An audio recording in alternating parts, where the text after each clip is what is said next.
বগুড়ায় হবে বহুমাত্রিক আন্তর্জাতিক বিমানবন্দর ও গাবতলী পর্যন্ত মেট্রো রেলের আদলে ট্রেন চলাচল করবে, একথা বলেন সমবায় প্রতিমন্ত্রী মীর শাহে আলম। বিস্তারিত থাকছে SM দৌলতের প্রতিবেদনে। রানীরহাট থেকে বগুড়া মহানগর হয়ে মেট্রো রেলের আদলে ট্রেন গাবতলী পর্যন্ত চলাচল করবে। বগুড়াবাসীর দীর্ঘদিনের দাবি ছিল এই নগরকে যানজট মুক্ত করা। এটি বাস্তবায়ন হলে যানজট থাকবে না। নগরবাসীর আতঙ্কিত হওয়ার কোনো কারণ নেই। শহরে অপ্রয়োজনীয় ভাঙচুর না করে কিভাবে উন্নয়ন বাস্তবায়ন করা যায় সে লক্ষ্যেই পরিকল্পনা গ্রহণ করা হচ্ছে। একই সঙ্গে গাবতলীতে 4 লেনের বাইপাস, বগুড়া নওগাঁ এবং মোকামতলা জয়পুরহাট মহাসড়ক 6 লেনে উন্নতি করার পরিকল্পনা রয়েছে। বগুড়া প্রেস ক্লাবের সাংবাদিকদের সঙ্গে মতবিনিময় সভায় প্রধান অতিথির বক্তব্যে তিনি এসব কথা বলেন। এর আগে তিনি বগুড়া প্রেস ক্লাবের নবনির্মিত ভবন পরিদর্শন করেন।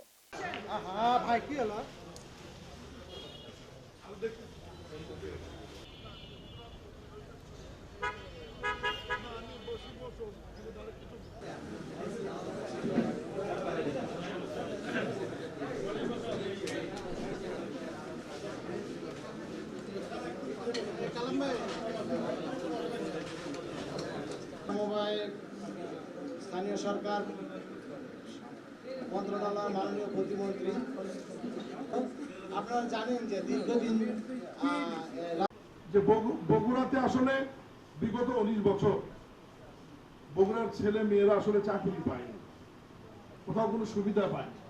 তাদের মধ্যে একটি বিষণ্ণতা, হতাশা, এগুলো থেকে অনেকে মাদকের দিকে যেতে পারে বলে আমার ধারণা।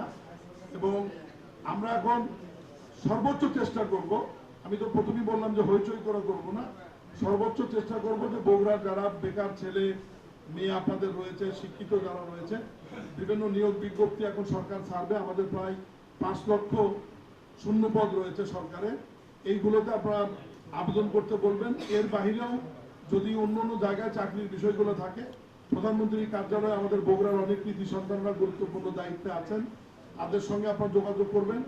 আমাদের সিটি কর্পোরেশন প্রশাসকের সাথে যোগাযোগ করবেন, আমাদের সাথে যোগাযোগ করবেন, যাতে বগুড়ার এই সমস্ত বেকার ছেলে মেয়েরা যদি চাকরির মধ্যে থাকতে পারে বা চাকরিতে যেতে পারে, তাহলে আমার মনে হয় যে অনেক অংশে তারা হতাশা এবং বিষণ্ণতা থেকে বের হয়ে এসে মাদক ছেড়ে তাদের কর্মজীবনে তারা যেতে পারবে বলে আমি মনে প্রাণে বিশ্বাস করি।